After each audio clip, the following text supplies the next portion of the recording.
video is the first of a series on the topic of biological molecules. Biological molecules is the umbrella term given to those thousands of molecules essential for life. However, in A-level biology, we only tend to focus on a few of these in depth. Before we can do this, we need to understand a few basic concepts. By the end of this video, you should be able to know what monomers and polymers are, name the two different types of reactions needed to make and break polymers, name the main type of biological molecules, and also know what inorganic compounds are. So firstly, let's look at what monomers and polymers are. Monomers are small molecules that join together to make larger ones. These larger molecules are called polymers. Often, we associate specific names to these monomers and polymers to identify this type of biological molecule they are. For example, the building blocks or the monomers of proteins are called amino acids. The building blocks or the monomers of carbohydrates are called monosaccharides.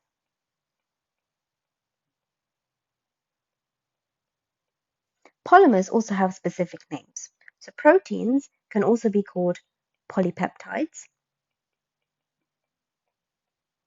and carbohydrates can also be called polysaccharides.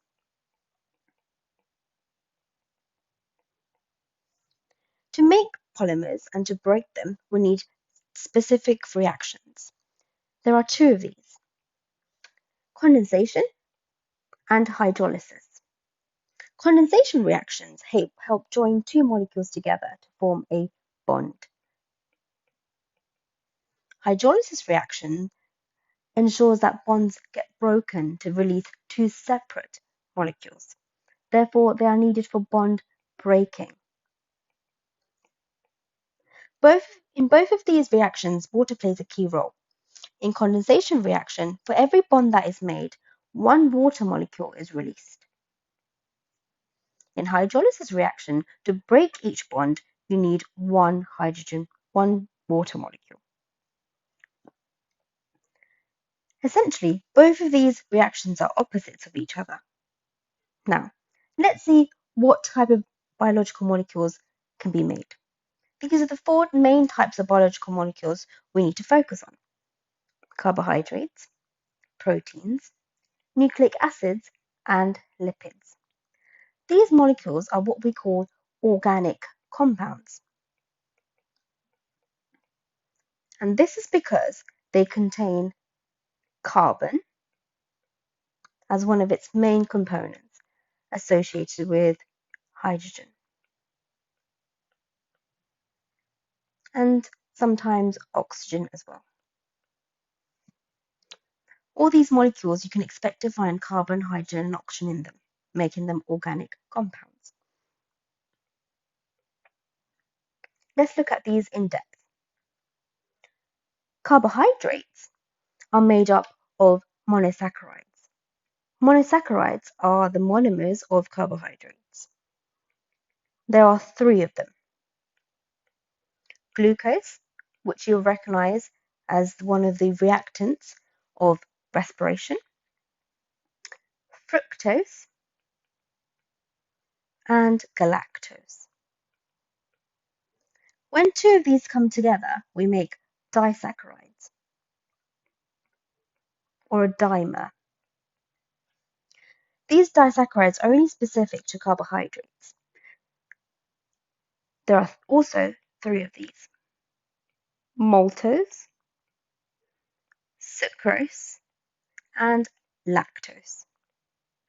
When we have more than two monomers coming together, they form a longer chain, and these are called polysaccharides. There are also three of these, so you can use the rule of three for carbohydrates. These are cellulose, which is found in cell walls of plants, glycogen, which is the energy storage in animals, and also starch, which is found as a storage molecule in plants. Every biological molecule has a specific bond that is made when joining two molecules together. And in carbohydrates, this is called glycosidic. Now let's look at proteins. The monomers of proteins are called amino acids. There are 20 different amino acids,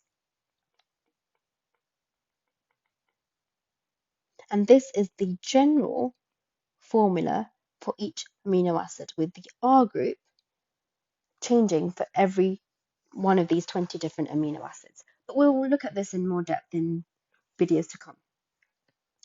When monomers of proteins come together, when these amino acids form bonds, they form a polypeptide chain.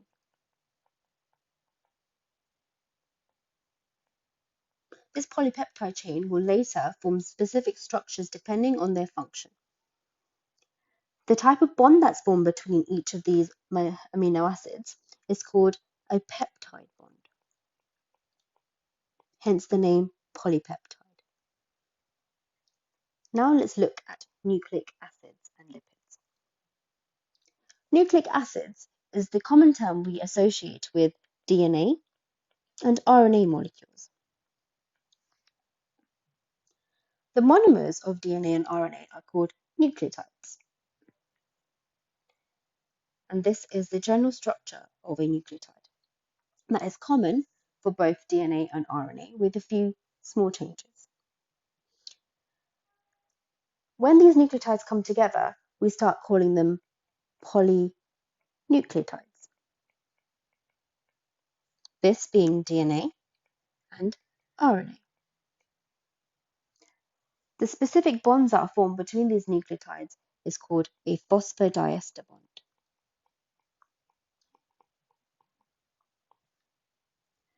Lipids are slightly different in the sense that we don't always call them monomers or polymers because they have different structures and are made up of different types of building blocks. One being glycerol and another being fatty acids. When they come together, they form two main types of lipids. One being a triglyceride with one glycerol molecule and three fatty acids. When one of these fatty acids is replaced with a phosphate, we start calling this a phospholipid.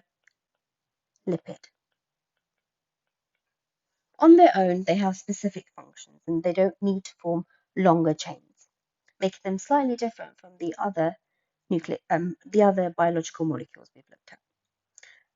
The specific bonds that form between them are called ester bonds.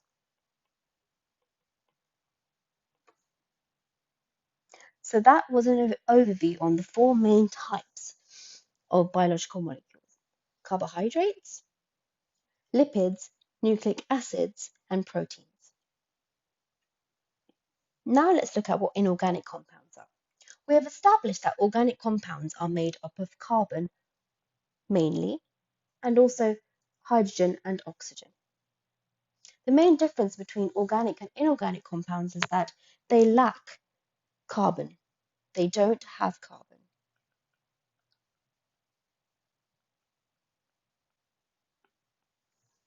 These are molecules such as water, which is essential for life, some ions, such as sodium, potassium, chloride, and many other compounds that we'll come to look at later on in the videos.